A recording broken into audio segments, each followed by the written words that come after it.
नमस्कार। अक्सर लोग जब वास्तु के बारे में सुनते हैं तो एक कॉमन क्वेश्चन है जो उनके दिमाग में सबसे पहले आता है कि मुझे कैसे पता चलेगा कि मेरे घर में वास्तु दोष है या मेरे घर में वास्तु दोष नहीं है। देखिए, वास्तु का काम है आपके और आपके घर की एनर्जी को सिंक करना, यानी कि उनको अलाइन करना।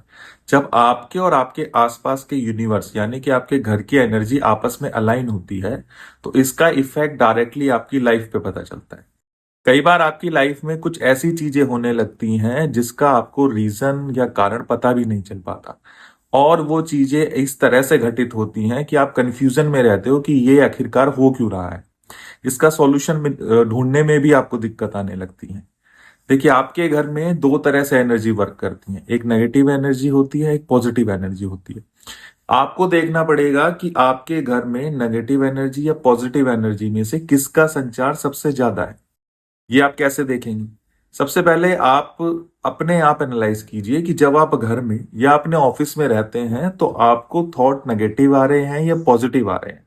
लेट्स सपोज कि अगर हम एक टर्म पकड़ लें कि अगर आपको दिन में 10 थॉट आते हैं, उसमें से 6 से 7 थॉट जो हैं आप वो नेगेटिव सोच रहे हो, 3 से 4 थॉट आपके पॉजिटिव आ रहे हैं, तो आप मान के चलिए कि आपके घर में या आपके ऑफिस में इनहेंस जो है वो नेगेटिविटी का जाते हैं। ऐसे में आपके घर में या ऑफिस में वास्तु दोष हो सकता है। अब जब नेगेटिविटी का संचार आपके घर या ऑफिस में ज्यादा होता है तो कुछ दिक्कतें आपकी लाइफ में आना चालू हो जाती हैं। कुछ सिम्टम्स होते हैं जो आपको दिखने चालू हो जाते हैं। सबसे पहले इसका इफेक्ट आपकी हेल्थ पे आएगा। कई बार घर में सभी लोग या घर में कोई एक मेंबर लंबी बीमारी से जूझ रहा होता है, दूसरे से तीसरा डॉक्टर बदलते हैं, तरह तरह के इलाज कराते हैं, लेकिन किसी भी रिपोर्ट में कुछ नहीं आता, किसी भी रीजन का बीमारी का पता नहीं चल पाता।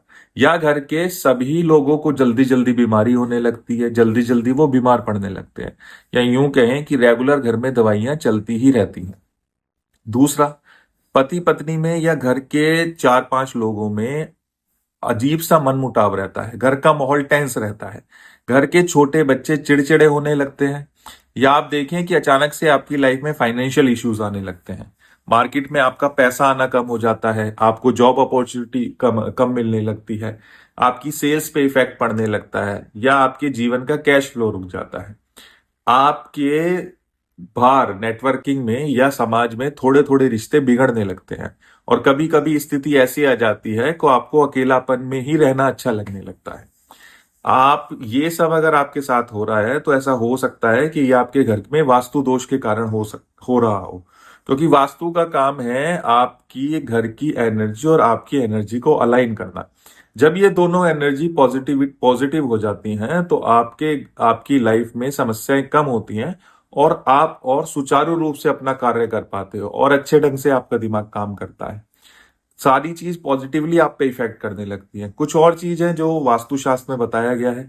सबसे पहले, अगर आपके घर पर कभी किसी जमाने में या अभी कभी बिजली गिरी हो, आपके घर में आग लगी हो, आपके घर में कबूतर या आपकी टेरेस पे कबूतर वहां अंडे दे रहे हो या लगभग 1 महीने से ज्यादा वहां रुक गए हो, आपके घर में कोई 7 दिन से ज्यादा यानी कि क्रो 7 दिन से ज्यादा आपके घर में रह रहे हो, तो भी आपके घर की नेगेटिविटी इनहेंस हो जाती है। आपका पूजा में मन ना लगना, आपका घर में ना रुकना, घर में आके आपको बंधा बंधा सा फील होना, टेंस फील होना, अगर ये सब आप फील कर रहे हैं तो 100% आपके घर में कोई वास्तु दोष या ऑफिस में कोई वास्तु दोष हो सकता है। इसके लिए आपको सही सलाहकार से हमेशा सही लेकर ही रेमेडीज करनी चाहिए। इन चीजों का अगर आप ध्यान रखते हुए अपने घर में वास्तु दोष कराएंगे तो आपको एक क्लियरिटी रहेगी कि आप वास्तु दोष के कारण जो भी समस्याएं फेस कर रहे हैं उसका इफेक्ट आप पे आएगा, नेगेटिव या पॉजिटिव। धन्यवाद।